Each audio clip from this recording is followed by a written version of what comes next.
Today is our Gibbor covenant service. And today we are looking at the battles of altars. The battle of altars. So, an altar is a spiritual base, whether for God or for the enemy. Every spiritual battle is an altar-to-altar confrontation. Anytime you see a spiritual battle, it is not just a normal battle. It is an altar-to-altar confrontation. It is altar versus what? Versus altar. Every attack against your life, every attack against your family, every attack against your business, every attack against your ministry, it is originated from an altar. Am I speaking to somebody? No attack that does not come from an altar. Every attack, the origin is from an altar. There's an altar supervising. There's an altar that is governing that attack released against the believer and against the church. Now, what is the meaning of an altar? An altar is a place of spiritual transaction where covenants are established, reinforced, and serviced. An altar is a place of spiritual transaction where covenant is established, where covenant is reinforced, and where covenant is serviced. Sir, where I am standing right now is an altar, and there is a covenant here. And that is why we are here today to reinforce our covenants. That is why we are here today to service our covenant. That is why we are here today to establish our covenants. What is an altar? An altar is an authorized spiritual entities to operate in the physical realm, either God or the devil. So what does that mean? That no spirit can operate in the physical realm without an altar. It is an altar that gives spirits access to the physical realm to operate. No spirit has the ability to operate yet on planet Earth without an altar. If God must operate in that way, then the altar of Sexual Liberation Ministry must be functional. If God must operate in your family, then the altar in your family must be functional. God cannot be given access into a location. God cannot be given access into a family until an altar is raised. Yes, sir. Am I talking to somebody?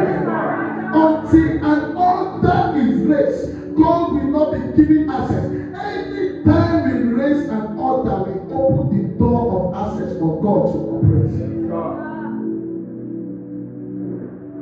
An altar serves as a spiritual gateway where humans interact with spiritual forces. An altar serves as a spiritual gateway where humans interact with spiritual forces. Our interaction with divinity is on an altar. Oh my God. Our interaction with the Spirit of God is on an altar. This is why you see that the herbalist, anytime he consults his God speaks back to him. Why? Because there's an altar that is connecting two parties together. There's an altar that is connecting the human agent and the spiritual agent together. That helps the spiritual agent to communicate to the human agent and helps the human agent to communicate to the spiritual agent. Until you have an altar, hearing from God will become a difficult task. When you see believers, they say they are not dreaming. Sir, is a sign of lack of what? Of an altar.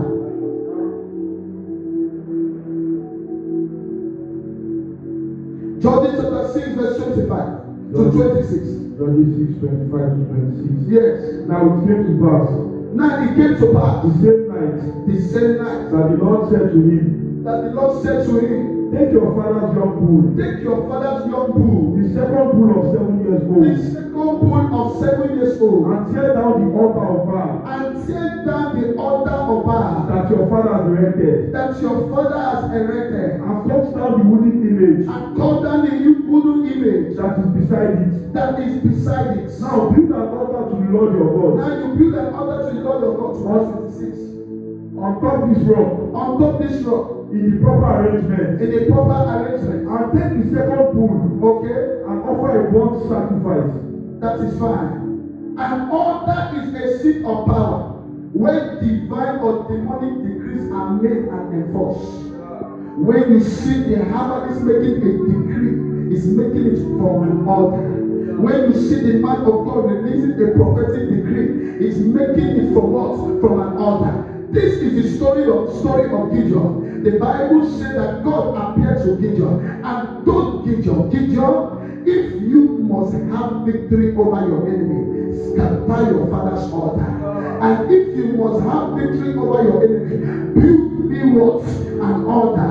Gibbor's first instruction before leading Israel to victory was to engage in an altar confrontation. Gibbor couldn't get victory over his enemies until he engaged in an altar confrontation. What do I mean by that? He had to destroy the altar of his father's house and build an altar for God. That was how he was able to gain victory over his enemy. Can I say this to you quickly? The battle of life is the battle of order. The battle of life is a battle of order. Victory only belongs to people that carry an order. Victory only belongs to people that have an order. Some man, you cannot afford to live life without spirituality. You cannot afford to do life without an order. Who have you raised an altar for? Because the people that are contending with you, they have an order. The people that are fighting with you, they have an order. That is why they can project themselves into your dream and they will begin to molest and torment you. You can't afford to do life here on earth without having an order that will connect you with heaven. The strength of an order determines the outcome of spiritual confrontation. What do I mean by that? How I will know that your altar is strong is how your altar engage in battle and get victory. Many of us will have altars, but our altars are weak. The last time we talked to God personally was 3 months ago. The last time we heard from God personally was 1 year ago. In fact, God does not talk to us anymore. Why? Because an altar is there, but the altar is not functional.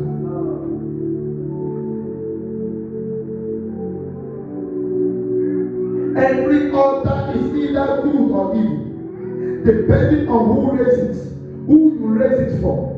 Every altar is either good or evil, depending on the spirit you are raising it for. An altar built for Satan, an evil spirit, is what we call an evil altar. An altar built for God is what we call the godly works, the godly altar. Can you look at Genesis chapter 28, verse 12? Genesis 28, verse 12. Yes. Then he dreamt. Then he dreamt. And behold, a ladder was set up on the earth. A ladder was set up on the earth. And its top reached to the heavens. And what? Its top reached to the heavens. And there, the angels of God, were ascending and descending. Sir, that place where Jacob had that dream, it was an altar. It was an altar that Abraham built at Bethel. Altars facilitate divine assistance. It was from that place that Jacob began to receive divine assistance. When you have an altar, God will be helping you. When you have an altar, God will be giving you, and He will be extending His hand of help to you. See. A man that has an altar, that man cannot be frustrated. A man that has an altar, that man cannot be stagnated. A man that has an altar, that man cannot be stranded, because that man is receiving a divine assistance from God. When godly altar is established, one of the first things we begin to see is that it attracts divine visitation and it empowers believers. It attracts divine visitation. Encountering Jesus will become very easy. Seeing spiritual things will become very easy. When your spiritual sight is dull, it's a sign that your altar is not functioning.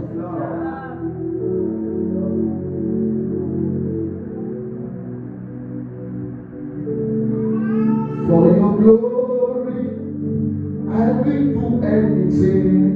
For your glory, I will lay down my life, that my soul rejoices in your presence and nowhere else.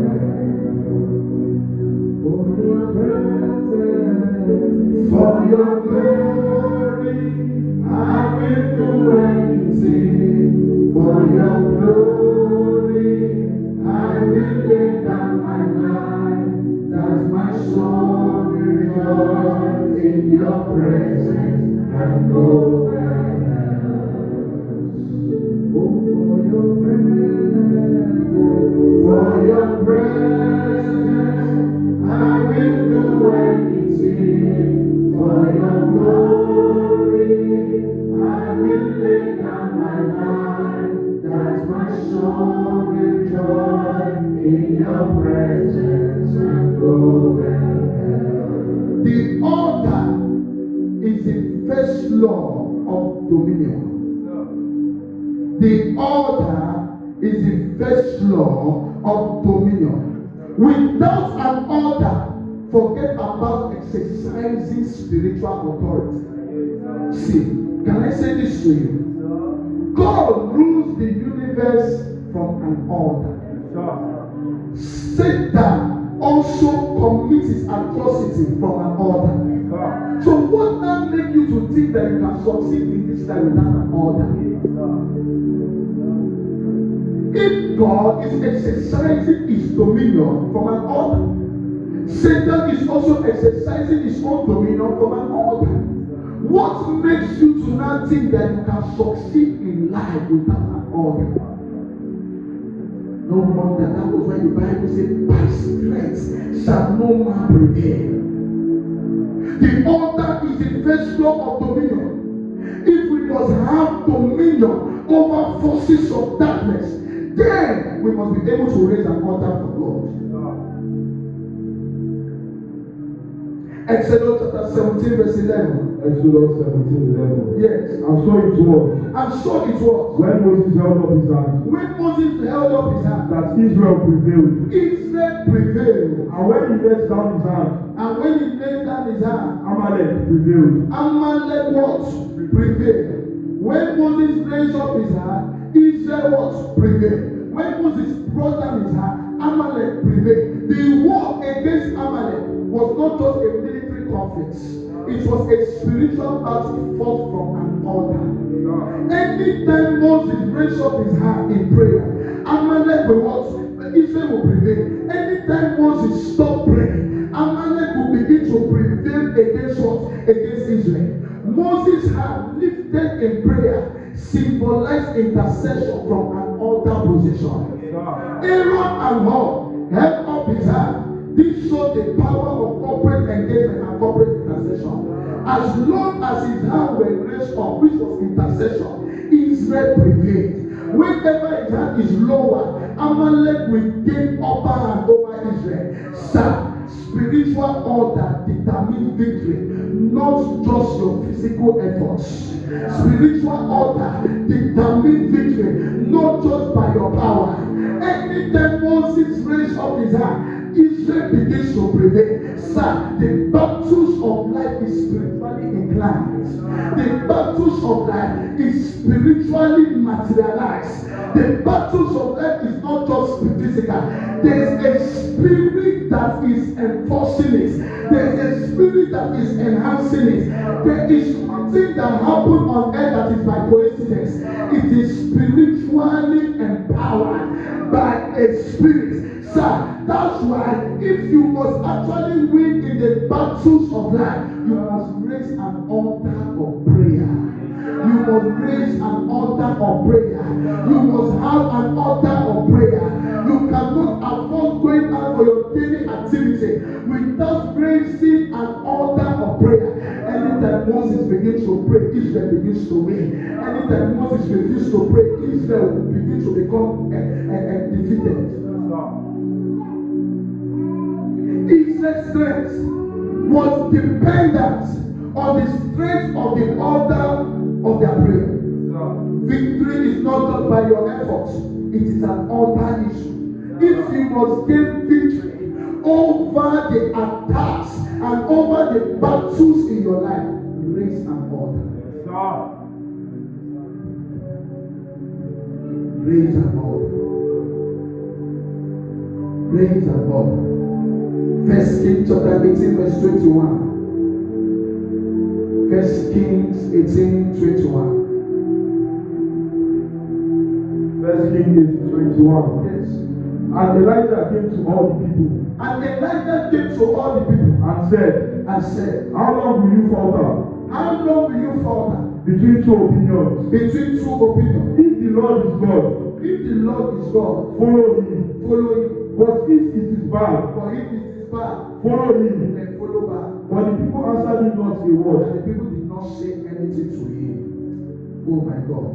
Every spiritual battle is initiated, reinforced, and won as an order.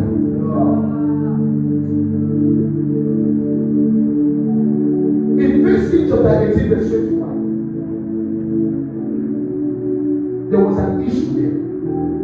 What was the issue? The people were having a double mind, whether to follow God or to follow Baal.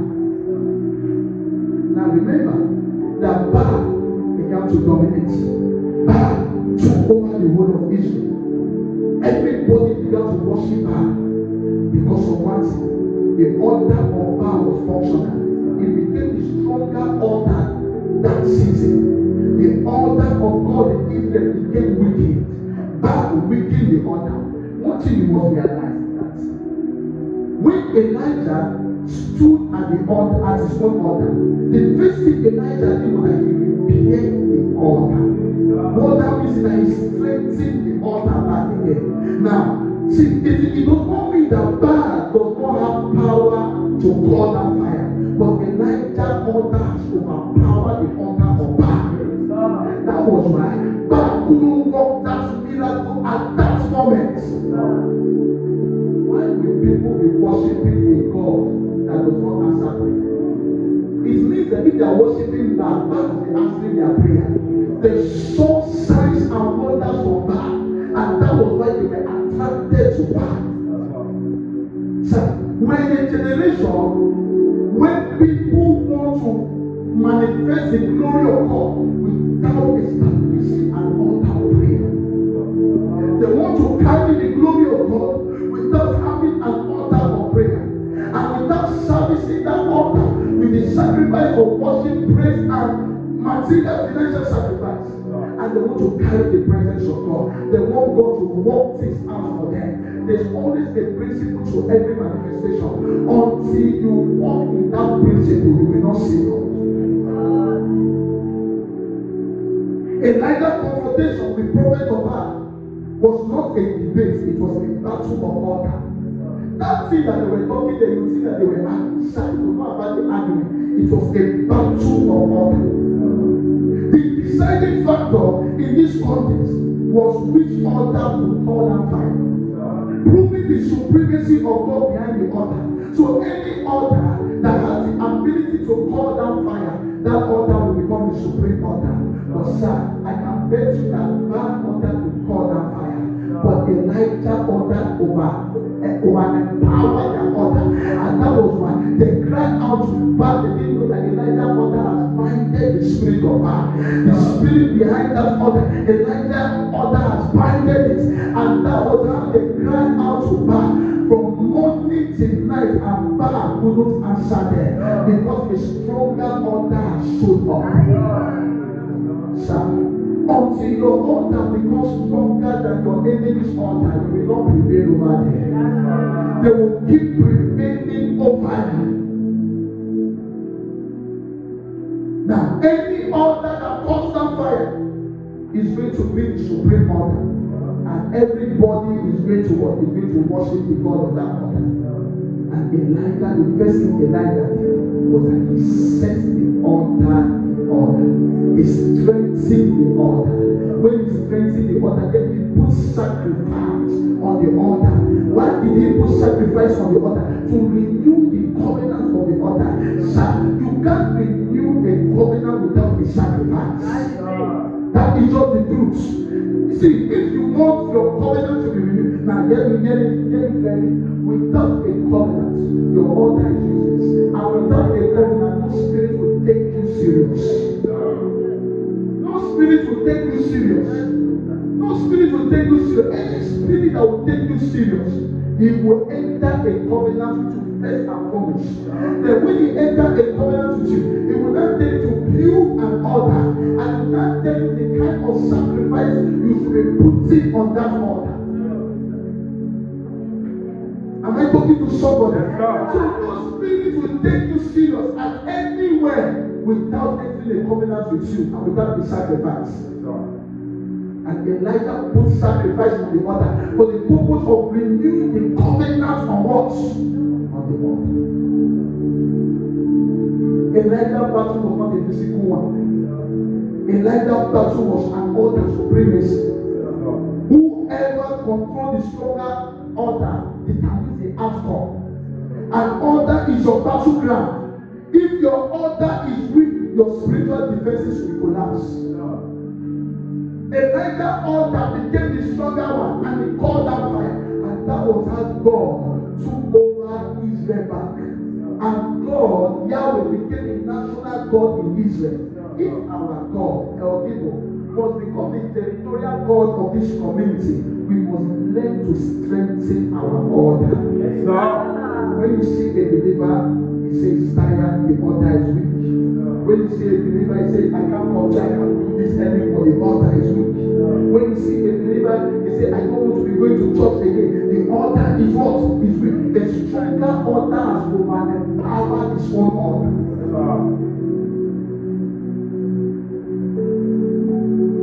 For your glory, I will do anything.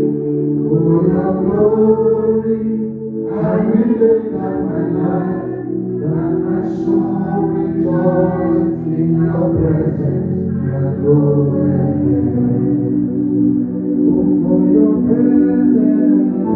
for your presence, I will do anything. For your glory, I will lay down my life. That my soul rejoices in your presence. And nowhere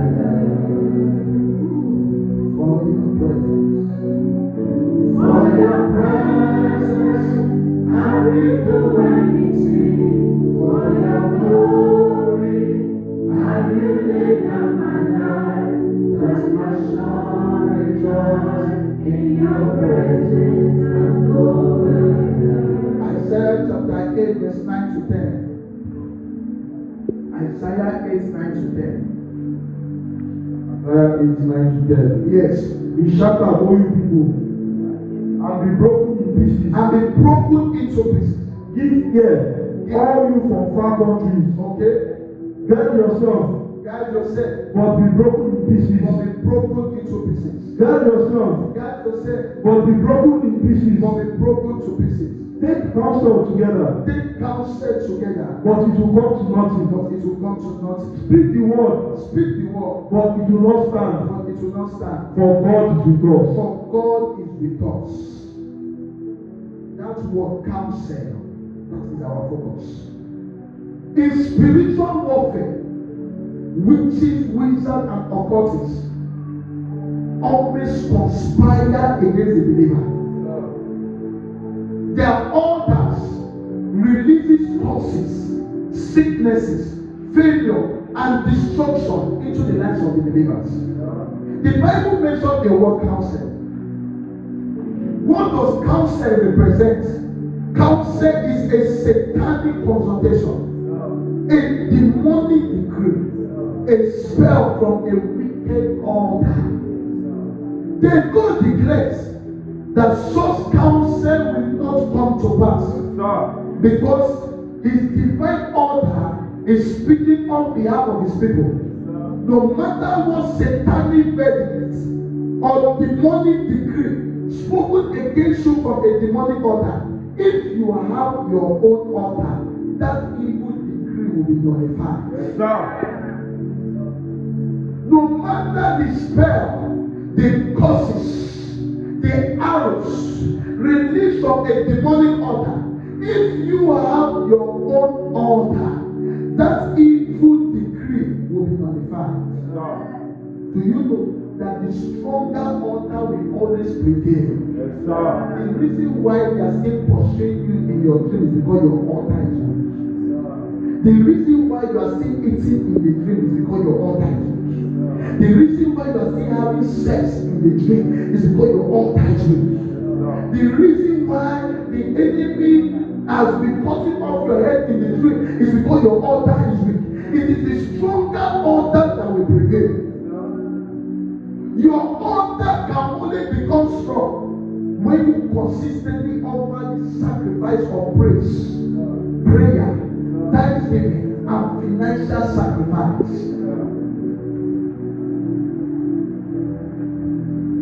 Somebody called me from US, and the woman said something. He's a man of God. When my son clocked 10, he went to the school and they gave him apple to eat. When he ate apple, when the guy came back, he began to behave like a mad person. He began to manipulate violence. Sometimes this epilepsy will come upon him and he will begin to manipulate violence. And he got to a point to stop talking. He couldn't talk again. Before the boy stopped talking, he said, if you see a tall man, he will come to his room and the man will be talking to him. I get what I'm saying. This guy, they were taking this guy for therapy. Is it therapy that they call it? And they were taking it for therapy. The more they take it for therapy, the more violent it becomes. Now they began see. The parent cannot leave him and go out. When they leave him and go out, he can kill somebody. So they are always around us, around him. And they say prayer has been made, several prayers have been made. I said that is fine. A day to when the woman called me, the Lord gave me a scripture. Matthew chapter 17, verse 15. And the Bible said that the man told Jesus, my son, he used to fall into water, he falls into fire anytime the demon come upon him. And no man can come close to him. No man can come near to him. I brought this my son to your disciples, they couldn't heal him. And Jesus said, oh ye faithless generation. And he said, where is the boy? And the Bible said Jesus rebuked the demon. And when Jesus rebuked the demon, the Bible said the boy became free. And the disciple came to meet Jesus and said, Jesus, why is it that we couldn't rebuke this demon? And Jesus told them, if you have faith as small as a mustard seed, if you tell this mountain, move from here to here, he said the mountain will move. The following day, the woman called me and she gave me the same description of what I just read in the Bible. And I looked at the demon from my altar. From my altar, I looked at the demon and said, you demon, I rebuke you by fire. The same thing that Jesus did was the same thing I did. I just followed what the master did. And I looked at the demon and said, I rebuke you by fire. And I saw a bulb that was off. The bulb light came in. And the Lord spoke to me clearly. He said, son, this healing will be a gradual one. They'll wake up one morning, the boy will begin to talk. They'll wake up on that morning again, the boy will begin to relate with other people. They'll wake up on that morning again, the boy will begin to go to school. They'll wake up on that morning again, the boy will begin to play around. That was what the Lord told me. I was able to hear the voice of God because I am operating from an altar. That altar has given me access to divinity. And it has given divinity access to me. So as I talk, divinity hear me. As divinity talk, I hear divinity. And that was how I said that you must say, okay, he said, people have been praying, people have been pressing, there's no problem. I prayed, I left it. I didn't tell them anything. And today morning, she said on his 12th birthday, 30th of July, he began to talk. He began to talk. He had not spoken about 2 years. He began to talk. And that was what the Lord said. Because a stronger order came to empower that demonic order. Because that thing that was doing that time, it was actually a function of a demonic order. But a stronger order has not yet come. The day a stronger order came, that demonic order collapsed and that boy was liberated. If you must receive liberation, strengthen your order. If you must receive healing, strengthen your order. Many of us were too weak. We are too weak. We are too weak. We are too weak. Even coming to church is a difficult time. It's a sign of weakness. A man order that is on fire coming to church becomes an exciting thing. David said that when I heard that we should go to the house of the Lord, that he wasn't happy. That was somewhere that his altar was robust. David went to battle and he didn't lose any battle because his altar was strong. Look at something. Look at something. I've given this story before, but I want to bring back this story. In the book of 2 Kings, we saw that the Moabites went to war against the Israelites. And when the Moabites went to war against the Israelites, the Bible says Israel began to prevail. See, the reason why Israel was prevailing was because of an order. Because they spoke to Elisha, and Elisha gave them the word of the Lord and said, go, you will win. And God followed them. The spirit of that water followed them. Now, when they went to war, they began to deal with the Moabites. They began to kill the Moabites. As they were killing the Moabites, the king of the Moabites, realized something. That for them to be defeating him means that his order is weak. So he had to strengthen his order with sacrifice. He took his first sword and smashed the head and strengthened his order. The moment he strengthened his order, what was an attack on him became a counter attack on his enemy. His enemy began to die on their own, and that was how he was able to escape. Many of us, we have the order, we have the covenant, but our order is weak because we are not putting sacrifice on the what? On the altar. They tell you to sacrifice this seed. You say, no, sir, if the battles of life has not swallowed you up, you will not remove sacrifice and strengthen your altar. Many of us are approaching life physically. That is why you are frustrated. You see that a battle wants to swallow you up. You should know that your altar is weak. And the only way your altar can be empowered is to remove a sacrifice from your pocket and put it on your altar and see how your altar will be strengthened. And the angels on your altar will begin to defeat the enemies. Jesus Christ. I wish I'm communicating to somebody this evening. Because we're about to pray. Look at Psalm 20, verse 1 to 3. Psalm 20, verse 1 to 3. I am angry in my spirit today because I see clearly the realms of the spirit. Many people here are held by altars. Many people here are held by altars. Altars are holding you back, holding your blessing, holding what you have been praying for. The more you pray, the more they hold the altar, because your altar needs a sacrifice to be strengthened so that it can overcome that demonic altar that is dealing with you. Look at Psalm chapter 20, verse 1 to 3. Psalm 20, verse 1 to 3. Yes. May the Lord answer you in the day of your trouble. May the Lord answer you in the day of your trouble. May the name of the God of Jacob defend you. May the name of the God of Jacob defend you. May he send you help from the sanctuary. Okay. And strengthen you out of Zion. And strengthen you out of Zion. May you remember all your offerings. May you remember all your offerings. And accept your burnt sacrifice. Accept your burnt sacrifice. To verse 3. Okay, see. In that Psalm 20, verse 1 to 3, God only responds to those who others are acting and service with an offering. When you read it carefully, that is what he's saying. God only responds to those whose altar are acting and service with what? With an offering. He said, may he remember all your offerings and accept your burnt sacrifice. Do you know that the money altar operates through sacrifices? Witches offer blood, food, and ritual to strengthen their altar. That is why every 10 p.m. they go to their altar, and every 10 p.m. they give out a baby or a human sacrifice to strengthen their what? Their altar. Am I speaking to somebody? And you now, even 5 naira is not on your altar, and you are contending with somebody that is putting human being on his altar.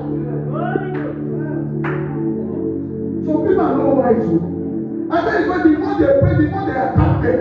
Because their altar is not strengthened by sacrifice. The people that you are contending with, their altar is empowered with human blood. You know, 5 naira, people they say, okay, let's contribute money to buy food in church. You say no. You say they want to eat your money. How much do you have? What's your problem? How much do you have that they want to eat your money? People that are giving millions are not talking. I've said this before. People that are giving millions are not talking because they know that for them to be able to overcome this wicked world, they must put sacrifice on their altar. That is why from now till tomorrow, anything you do to Dangote will not work because that man is putting a sacrifice on his altar. Do you know how many people is helping? Do you know how many children is training to school? Do you know how many children? I learned that Adeleke gave just 1 billion naira. That is the real father. He gave just 1 billion naira, and that man has the mega power plant in Nigeria today. These are people that understand what it means to really sacrifice to strengthen their altars.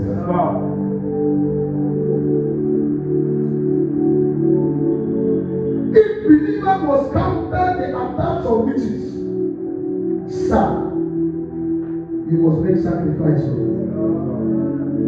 You must make sacrifice. Many of you have prayed, die by fire, nothing is happening. Why don't you sacrifice by fire? See what will happen. Am I speaking to someone? You are praying, die by fire, die by fire, die by fire. Why don't you sacrifice by fire and see what will happen? Sir, if not sacrifice, the enemy could have finished you. Anytime there's an intensity of battle, when they enter the battle, it's so intense. I hear the voice of God, drop the sacrifice. Drop the sacrifice. Drop the sacrifice. I will not look at my account and I will drop the sacrifice to strengthen my altar, to over-empower whatever that is contending with me. Money was not coming in. It was not coming in. Then I heard the voice of God, drop sacrifice. I carried sacrifice. What I even carried said was even 15,000. That 15,000 from that time is something very big for me. Because money was not what was not coming in. You were always spending, but you were not seeing, you are not seeing money was not coming in to add it on. So I take that 15,000 and I made that sacrifice. And my prophet told me, and then tell him this. God has sent his angel to pull down the enemies that are contending with you. Sir, it didn't take up to 3 hours. Money began to come. Because I have strengthened my altar to overcome every altar that was contending with my finances. Am I speaking to somebody? I strengthened it by what? By sacrifice. A man of God said that he could not, for 11 years he was suffering in ministry. Then one day God told him, build the church. He built the church and handed it over to a man of God. When he handed over the church to a man of God, that was how suffering ended. That was how the barricade was broken off. By what? By sacrifice. Anytime you give sacrifice, you strengthen your altar to overcome that demonic altar that is contending with you. Many people could have not been dead today if they understood what sacrifice is. Victory is secured by the altar that carries the greatest fire, that carries the greatest sacrifice, that carries the greatest divine battle. Many of you your altar is too weak. No sacrifice on it. And you want to win over people that are killing cow. You want to win over people that are killing human beings. No. Finally, let's look at Exodus chapter 17 verse 5. Exodus 17 verse 5. Yes. And the Lord said to Moses, And the Lord says to Moses, go out before the people, go out before the people, and take with you some of the elders of Israel, okay, and also take in your hand your rod, okay, with which you shall strike the river and go.